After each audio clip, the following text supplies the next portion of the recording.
Hey women, hey. Hey boys, hey. Hey men, hey. Hey girls, hey. And there is a huge difference between men and boys and women and girls. So we better say hey to all of them. Welcome back to my channel. Oh, how it's getting super exciting that I'm about to go live. I would love to bring all this information live, but I bet you by the time I do her third interviews, we will be live and we can do that. And I can get all of your speculations and everything that you think, because if we all put our heads together, something will eventually make sense, because everything we've been told so far does not. Now, listening to these interviews after knowing everything that has been said in the first confession, the second confession, the book, things stand out more now. So I recommend listening to them again if you are wanting to get pieces of information. But I have done these videos and pretty much wrote them out. I mean, I have 40 pages of transcripts from these. Sorry, I'm touching my hair. That's part of my Asperger's. So sorry. But yeah, there is a lot of information. And we left off at the end of the other video with her wondering how they could afford that house and that car, and that she wasn't sure of what the costs were, but she was thinking that the car cost $80,000, and she says that she knows his income is not even close enough to pay for that. So far, she has been in this interview for an hour. She has been, the first interview was out in the park, and she got to have her dad and her dog there, and they were just chilling. But now she is stuck in an interrogation room still with her father. So the next part of the interview, she says that she has an idea of what Shanann does, and says she is a sales rep. She don't know what she makes, but Chris told her that she gets close to beating him in income sometimes. And we all know that she made more money than him. She said that she guesses the two brought in $140,000 a year together. She thinks living above their means. She said that he told her his checks disappear because of Shanann and her bad spending habits. But when asked if the car is hers or his, she does finally admit that it's Shanann's. Nikki admits that she was very taken aback by the size of the home and the furnishings, and that the couple filed for bankruptcy from what she just found out. They filed in 2015, and she's saying she found that out through the media. Remember, this interview is on August 16th. The interview in the park was on August 15th. And she actually comes back in for another interview on the 17th, but we'll cover that later. She said that he called them house broke. So she asked about his 401k, saying that she wanted to know his baggage since they were starting a new relationship. And if her credit is good, that she has been building, and that the person that she's seeing is not, she wants to know that up front. And that is the only reason why she says she asked about the 401k.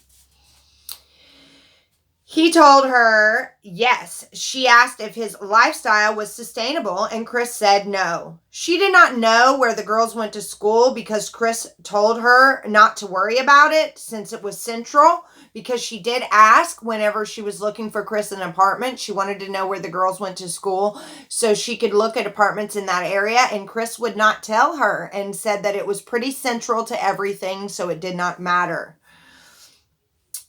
Chris told NK that Shanann liked a materialistic lifestyle, and she is bossy and shuts him out, and wants people to think that she was fancy. But she also admits that he could be lying to her and doing that himself, that he could be the overspender. But she also acts like pretending you have money is something that she would never, ever put up with in a partner. So having an affair is okay, but you would never be with somebody that pretended like they had a bunch of money. She said Chris voiced his concern about him and Shanann and where they were financially in a very tight spot. He did not need or want to be in what he was stuck in. And again, she says he was never hostile, talking about Shanann. And she says that the only reason he told her about the finances and Shanann is because that she asked. But she didn't Google her, but she asked all about Shanann to Chris. She said when Chris voices his opinion, it's not heard. She thought that was the biggest reason for the separation. And Chris told NK when he gets home from work and tries to talk to her that she says 1 minute I'm on the phone or starts scrolling through her social media and won't acknowledge him. He told NK that they don't fight, scream, or yell. He told NK he addressed Shanann and it fell on deaf ears. He told NK his wife was not interested in him anymore, and it made him sad because of his kids. She says that it seemed like Chris was trying to be all about Shanann, but it just was not being reciprocated. So in NK's words, they just fell apart. Chris told her that they did not communicate well and drifted apart. Again, she says it wasn't an aggressive way they communicated, but the fact that they didn't talk at all. He told NK it was 6 years of communication problems and detachment.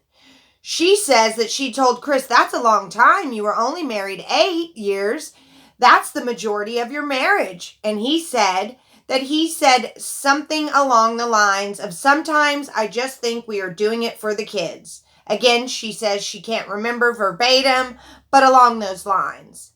That they both equally only stayed for the kids and both were just going through the motions.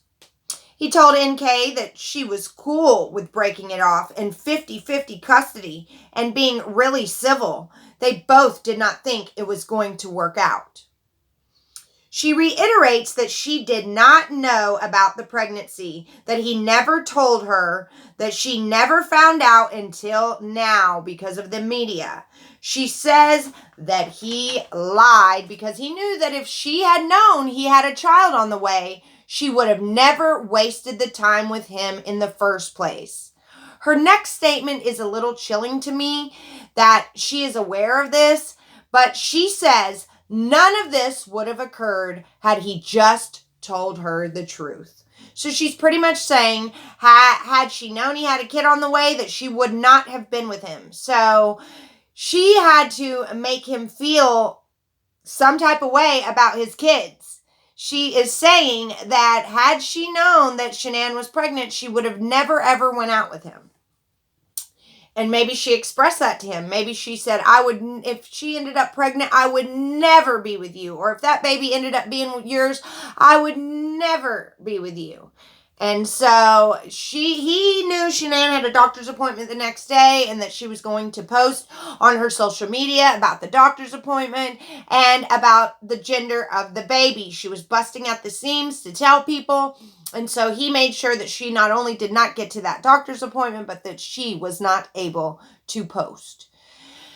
Now, I do believe that NK knew Shanann was pregnant, but I believe that Chris had her convinced that it was someone else's. When detectives asked NK, speaking hypothetically, if he takes her out the picture, you are never going to know she's pregnant, right? She says back, what do you mean takes her out the picture? And the agent said, if he murders her and can get away with murder, you're not going to know, right? And then he goes into, I got divorced from my wife. And then NK's dad interjects saying, wait. And the agent says, you understand what I'm saying here?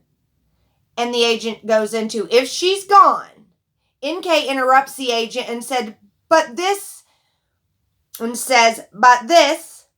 And before she can get another word out, her dad interjects again saying, don't lead. And the agent says, hypothetically. Then NK's dad said, please don't lead on. And the agent says, again, hypothetically. NK's dad then says, okay. The agent says, you understand what I'm saying.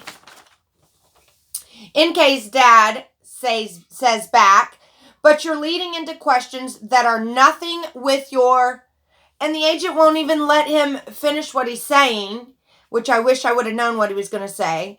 The agent interrupts and says, if you didn't know, though.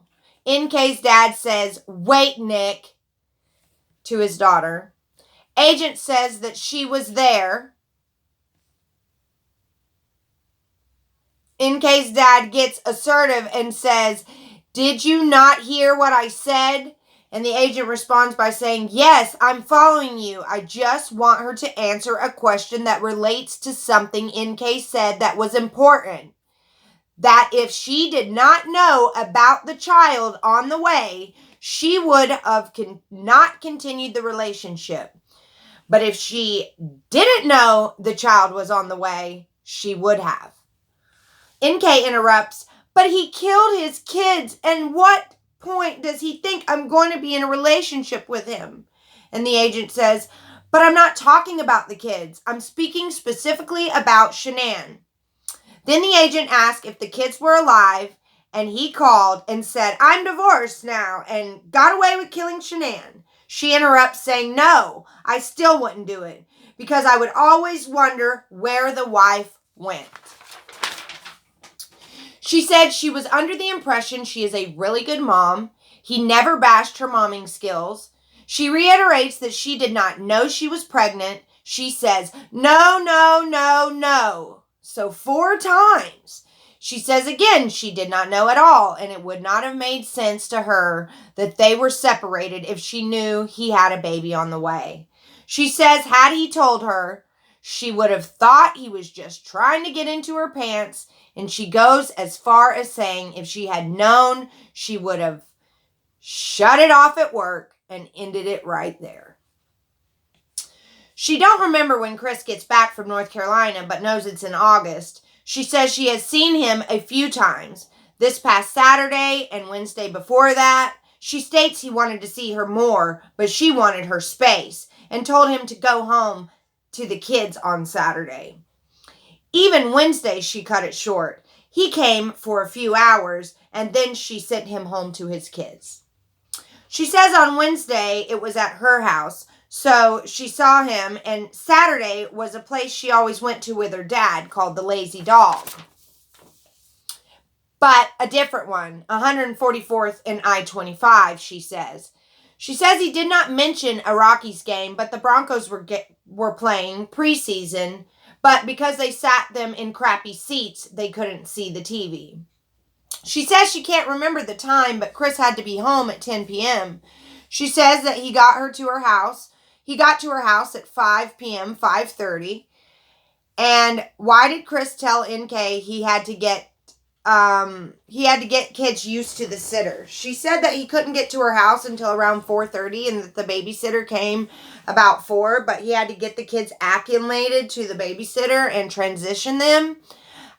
Was this part of the baby wise thing that they do? I know that you get kids transitioned, but it's usually for like 5 minutes, and then some parents will even sneak out. So there isn't really a transition. Wasn't he ending their lives the next day? Why did it matter about transitioning them to the babysitter? Or was he saving their lives? Maybe he had planned on the children being alive, but because Shanann's plane was delayed and he didn't get to do it till the next morning and the girls woke up and saw what was happening, maybe he never planned on killing the girls because NK didn't seem like she had a problem with the girls, but we don't know all the information either. But I just find it weird that he, on Saturday, 2 days before he murders them, he tells NK that he can't get to her house until a little bit later because he has to transition the kids to the babysitter. Was he doing it for the babysitter so she wouldn't have to call him and tell him to come home? You know, it could be multiple reasons, but I just find it odd that he was so concerned about the transition and helping them get acclimated to the babysitter when he was just going to kill them 2 days later. She said that she does not remember what he was driving, but they took her truck. She thinks it was that Lexus, but he don't always park it in her complex, and he parks it out there where the officers had picked her up, and that she drives a Toyota 4Runner. They went to the 120th and Federal Lazy Dog, but NK did not want that menu. And at about 6 or 6:30, they left and went to the other one. She says she went to her house for a little while after and he was late getting back, and that he left her house around 9:30ish. She says during dinner they talked about eating clean and losing weight. He lost 13 pounds in 6 weeks while they were hanging out. She thought that was a little much, and she went through his food fitness app and then said it was not a big deal or weird. She said Shanann was on a business trip in Arizona. She said she asked him what time he came home on Sunday, and NK says that it was really late. That's weird. 10:30 was the original. No, I'm sorry. She asked Chris what time Shanann was coming home that Sunday while they were eating their dinner. And he told her that it was really late. But that's weird because the flight was originally supposed to be coming in at 10:30, and that's not really late. That was her original time to be home. So, but 2 a.m. is really late. Then she said that there is nothing to really talk about with that. Then the detective says, then you talked to him for a few hours on Sunday. And NK says, oh, I did? Did I? And then she says, are you asking me or telling me that? And the agent says, asking you. Then she stumbles all over her words. And she says, oh, wait, that was on Sunday? We're still talking about Saturday. We're not on Sunday yet. To buy herself some time to lie about what that 2-hour call was on Sunday the agent was asking about. You can tell she was caught off guard by that question. She said they talked on at the Lazy Dog and after the Lazy Dog, but they talked so much she can't remember about what. And the agent says, you like to talk. And NK says, yeah, a little bit. And her dad speaks up and says when she was younger, she spoke 400 to 600 words a minute. And he says that she could yak, and he excused himself at that point to go to the restroom. Then NK asked for water. She says that Cece is allergic to pine nuts, but it's tree nuts, NK, and has an EpiPen, unless pine nuts are tree nuts. I could be wrong. I've been wrong before. And she does know that Cece has an EpiPen and a serious allergy. She says while he was in NC, and then she goes, phew, this is all hearsay from him, but who knows? She goes into the Nutgate incident, saying that Shanann was upset and did not let kids spend half the time with his parents after that. And when he went by there, they were not answering his calls and said that he went by and there was a note posted on his parents' door saying that they were at the beach and that they ignored him most of the time he was there. And we're talking about Cindy, Ronnie, and Jamie. So they were mad at him for not interjecting in the whole Nutgate thing. NK says she asked why they ignored him. And he said that he wasn't sure, but told her his wife and mom must have had words and said that Shanann got upset and would not let him go over there at all while he was there. She said that he ended up seeing them on the last day that he was there and said that his mother told him that Shanann had yelled in front of his nieces and nephews and she had said they were never going to see any of them again. And then NK said Shanann never told Chris about the argument before he found out from his parents. And we all know this is a lie too because we seen the text that she sent Chris. NK said that his kids did not take meds and that she thought Shanann's medical conditions that were coming out in the media were misprints. She considered her relationship with Chris honest and healthy and calm and respectful. They got along really well. They gave each other space when they needed it. She made sure he could be the best dad that he needed to be by not being a presence in his life when he could be with them. What they had was comfortable and they both enjoyed it very much. She admits to an intimate relationship with Chris. She admits he told her he loved her and she only said it a couple of times. She said that he said it a lot more than she did. And when he said it while in NC with his wife, she told him not to do that and don't say those words to me and then go make peace with your wife and lay in a bed with another woman. She was the other woman, not Shanann. You are the other woman. Ugh. She says, just don't do that. It did not sit right with me. Then she says that she thinks he said it because he genuinely loved her and was not really trying to fix things with Shanann. She said that she wasn't mad at him, but it was disrespectful. Please don't. If it was just me and you can say it. Oh, and it wasn't disrespectful to roll up in her house either? Oh, man, you don't deserve any respect, NK. She says that she only said it when it was a really important moment. And that he was very attached, sending cards and flowers, and that was enough, that she did not need gifts. And that they were talking multiple times a day.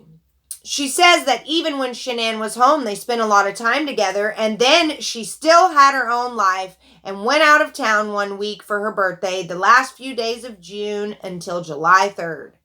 She said the weekend before the murders, she had a female friend in town, and she hosted her for a few days. She still did her own thing, and if she had plans, she would tell him. They were not hanging out that day. She said that she was going to see her mom or dad or friend. She did not know that her friends did not know about him because he was with two different women. Why would she tell them right now? That's what she said. She said, my friends did not know about him because he was with two women right now. They don't need to know about him right now. She made sure to put right now in there twice. She says she don't tell friends or family until it's been about 6 or 7 months. She admits if this would have drug out for many, many more months longer and him not separated or sold the house, she would have left Chris. She says it wasn't fair to herself. Then she catches herself and says not fair to either woman or his family. But her first thought was, it wasn't fair to me. But then she catches herself and says it wasn't fair to his wife and kids also. She says she doesn't know now what was a lie or not. She doesn't know anymore what is real and what is not. She says it's not fair to her again, and that had she even known some of the truth, she would not have engaged in any of this. She has to wake up every day and know this family and her unborn child are not around anymore, and it breaks her heart. Then, without skipping a beat, she then says, I have to think about consequences of his action and how they will affect everyone around him. So, she's saying she's thinking about his consequences from his actions and how they're going to affect her, but says everyone around him. She said, my name will be slandered for I don't know how long. It really hurts, NK, that she can't go out in public for a couple of years, and that it's a horrible, horrible thing, and how dare you, Chris? People are going to say she knew and that she was having an affair, and she didn't. Oh, he is so disgusting. I'm so ashamed of him and everything, and I just...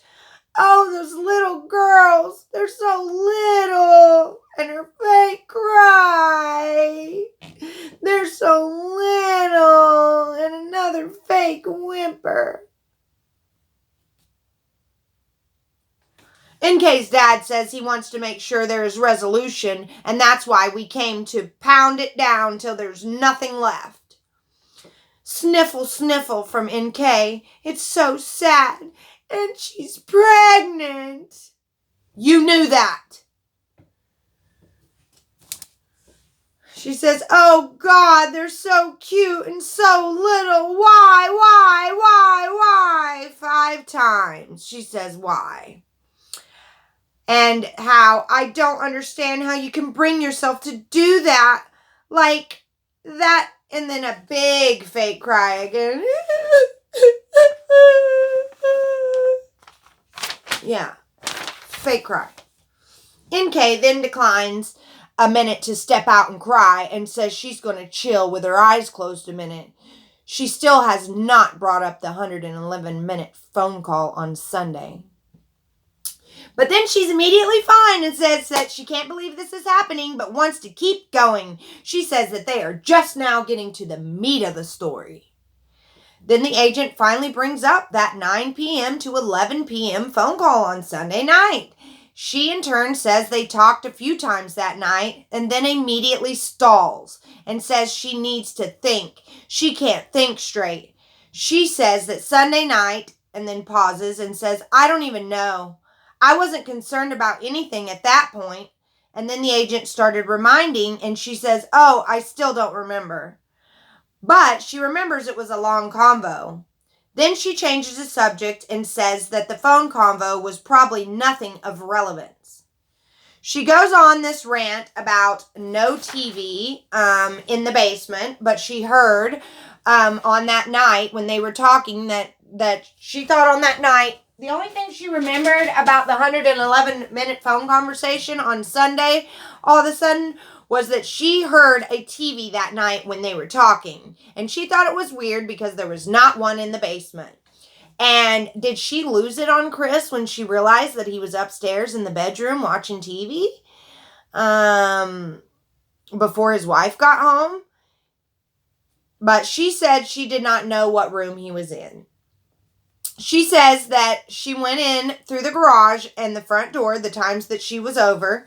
She noticed a camera on the front door and she thinks it was a keyless entry, but she noticed that there was clean carpets and that the furniture was moved in front of the door.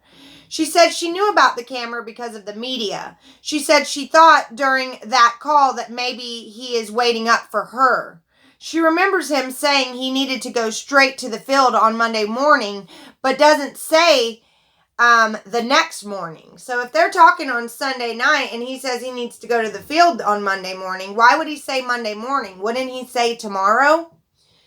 But told NK that he won't see her at the office, and she said that that was not uncommon. She says that Daniel came over on Friday and hung out. And on Saturday, she hung out with Chris, and then Jim came over on Monday. And she said that Chris went to the birthday party on Sunday, and she went to the museum with her family. But who is this Daniel guy that came over on Friday? And then she goes out and eats dinner with Chris on Saturday, and then Jim comes over and has a house key of hers on Sunday. Why does she have all these men frequenting her house? That's what I want to know. And she had another girl that she hosted at her house the weekend before that she says in this interview. So I would love to talk to Daniel. But she skipped brunch with them on Sunday and she says that she worked out. So she doesn't have an alibi for around brunch time. She went to the museum with her family and her stepmom and her half-sister. But she did not go to brunch with them. So did she sneak off and meet Chris at this point? I know he went to a birthday party, but I think that was later on in the day. She says she is really tired and she knows things will come to her as days pass, but she can't think of them right now because she's so tired.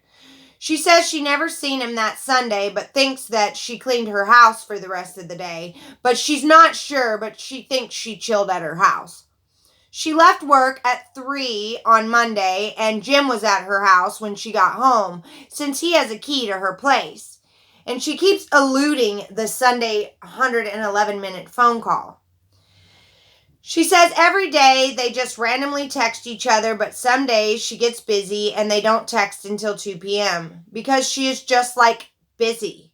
She did not hear from him a lot of the day of the murders.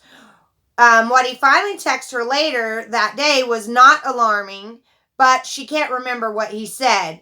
But the fact it wasn't until later was not as normal, she said. She can't remember the small talk or the BS, but remembered that he was busy that day and did not talk much. She said her friend Jim, that he's her friend, and that he came over and she got home and he was there. Then she says he had just walked in the door.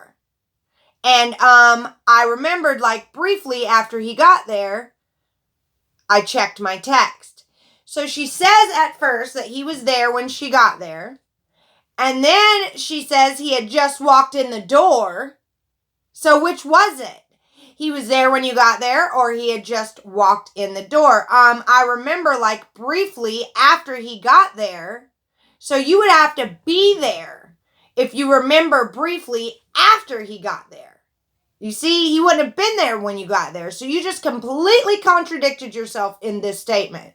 And then she says she checked her text. She said, I mean, briefly after I met up with Jim. Then she says they met up. I glance at my text and Chris said something about my family is not home, or my wife and kids are not home, something to that effect. And I told Mark because he asked me for a time and I don't know an exact time. And Mark is the officer she spoke to the day before on the interview we already covered. And I don't know the exact time, but I remember it was right after I walked in, the agent cuts her off and says, that was in text, right? She says, yeah, it's in a text. It was briefly after I walked in the door. So based on how long it takes me to get home and when I clocked out, it was probably 3:45. He texts me and tells me that. And I'm going to end here and come back and do finish this up, this final interview after this video.